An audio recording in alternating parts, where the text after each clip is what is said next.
আমরা কোনো প্লেয়ারকে দুইবার নামাই নাই। আমাদের ম্যান কম, এমনি আপনারা দেখতে পাচ্ছেন, এর বাইরে আমাদের কোনো ম্যান নাই। ওরা যেটা অভিযোগ করেছে এটা একদমই ভিত্তিহীন, এটা হয়নি, এটা সবাই দেখেছে মাঠে যারা ছিলেন। প্র্যাকটিস তো পরের কথা, আমরা টিম আপই হয়েছে, আমরা জাস্ট একটু আগে আমাদের টিমটা হয়েছে, ওদের অলরেডি 6 থেকে 7 জন। খুব টান উত্তেজনা ছিল। অল্প সময়ের মধ্যে যে প্র্যাকটিস করে যে এত ভালো খেলা যায় সেটা এবার মেয়েরা প্রমাণ করে দিছে।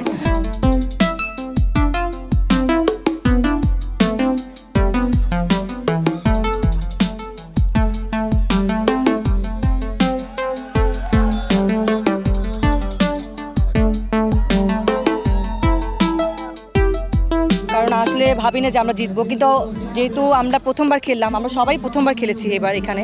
সো কেউ কেউ এই ছোটোবেলায় খেলেছে, কেউ কেউ বড়োবেলাও খেলেছে, কিন্তু প্র্যাকটিসটা কারো ছিল না। কিন্তু অল্প সময়ের মধ্যে যে প্র্যাকটিস করে যে এত ভালো খেলা যায় সেটা এবার মেয়েরা প্রমাণ করে দিছে। সো মেয়েরাও আসলে ছেলেদের পাশাপাশি ভালো খেলতে পারবে যদি মেয়েদেরকে এই ধরনের সুযোগ দেওয়া হয়। আমার মনে হয় যে ফুটবলে মেয়েরা আরও ভালো করবে সামনে। ফুটবলে কিন্তু মেয়েরা ভালো করছে, এবং আমার কাছে মনে হয় যে আজকে আমাদের এই সেলিব্রিটি টিমে যারা আমরা খেলেছি, আমাদেরকে দেখে আরও সাধারণ মানুষ যদি ইন্সপায়ার হয়, আরও অন্যান্য মেয়েরা যদি খেলতে চায়, তারা এই সুযোগটা যেন পায়। সো আমার মনে হয় যে আমরা ওদের জন্য একটা মোটিভেশনাল জায়গা থাকবো।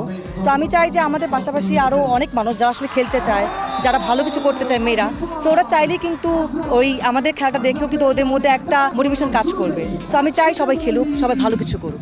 এখন পর্যন্ত এই টুর্নামেন্টে কিন্তু আপনাদের ম্যাচটাই সবচেয়ে কম্পিটিটিভ হয়েছে, এবং যেটা অনলি ম্যাচ, যেটা হচ্ছে এক্সট্রা টাইমে গড়াইছে, যেটা হচ্ছে টাইব্রেকার পর্যন্ত গিয়েছে, এবং টাইব্রেকারও কিন্তু প্রথমবার কেউই জেতেনি।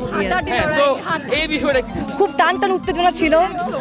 এরা কি সব জায়গায় এরকম? আমরা খেলার সময় কখনোই ভাবিনি যে আমরা দুইটা দল এত ভালো খেলতেছিলাম, সবাই সবাইকে এত ভালো করতেছিল, কিন্তু সেখানে দেখলাম যে কোনো গোল হচ্ছে না। তারপর আমরা যখন টাইব্রেকে গেলাম, সেখানে দেখলাম যে পুরো টান উত্তেজনা। বড় বেশি আমার ভয়টা ছিল যে আমাদের অপোজিট টিমের যে মেয়েরা ছিল, ওরা হচ্ছে 2-3 দিন প্র্যাকটিস করেছে ওরা ওদের টিম নিয়ে। আমাদের টিমটা জাস্ট আমাদের এলিভেট টাওয়ারে, এই যে প্র্যাকটিস তো পরের কথা, আমরা টিম আপই হয়েছে, আমরা জাস্ট একটু আগে আমাদের টিমটা হয়েছে। তো আমরা বলতে পারি আপনারা প্র্যাকটিস না করলেও ভাগ্য আপনাদের পক্ষে। হ্যাঁ, অবশ্যই, তা তো অবশ্যই। এবং সত্যি মানে আমার মনে হয় যে এটা আসলে আরো বেশি আমাদেরকে আনন্দ দিচ্ছে। আমার মনে হয় যে এরপরে যত খেলা হবে আমরা তত খেলাতেই থাকবো।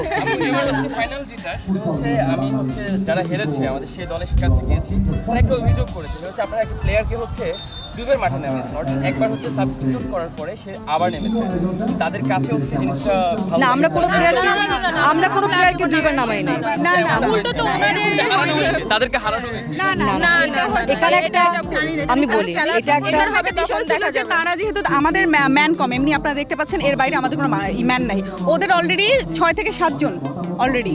তো ওরা যখন প্রথমে টাইব্রেকারে খেলেছে, ওদের 5 জনই খেলা শেষ, গোলকিপারকে নামায় নাই। তো আমাদের 4 জন খেলার পরে 5 নাম্বার ছিল আমাদের গোলকিপার। তো আমরা তখন চিন্তা করেছি যেহেতু ওরা গোলকিপার নামায়নি, তাহলে আমাদের এখান থেকে আমরা রিকোয়েস্ট করেছিলাম যে কেউ খেলতে পারবে কিনা। ওরা বলছে না, আমরা এটা মানবো না। দেন আমরা আমাদের গোলকিপার দিয়ে খেলেছি। তারপরও যখন ওরাও হারলো, আমরাও হারলো, আমাদের ড্র হলো। দেন আবার আমাদের যে দিবে সেই তো ওই জায়গা থেকে আমি সেকেন্ড টাইম কিক করেছি। তো আমাদের তো আলটিমেটলি ও করলো সেকেন্ড টাইম, তো যে করতে সেই হ্যাঁ, এটা ভিত্তিহীন, এটা একদমই ভিত্তিহীন। লাস্ট টাইমটা আমি যেটা বলি, সবাই বলতেছে যে আপু তুমি নামো, তুমি ক্যাপ্টেন, কিন্তু আমার কাছে মনে হচ্ছিল আমি নামতে চাই না। আমার যেহেতু টিম, আমি ওদের খেলা দেখে ফেলছি অলরেডি। আমার মনে হচ্ছিল যে রিসা ভালো করতেছে, মাহা ভালো করতেছে, ও ভালো করতেছে, সে ভালো করতেছে। তো পরে আমার কেন জানি মাহার উপর মনে হচ্ছে যে মাহা তুমি একটা কাজ করো, তুমি কিক দাও। এবং মাহা দেখলাম যে খুব একদম রেডি যে হ্যাঁ আমি কিকটা দিব। তো ওই কনফিডেন্টটা ভালো ছিল, অ্যান্ড ম্যাজিক্যালি এটা হয়েছে।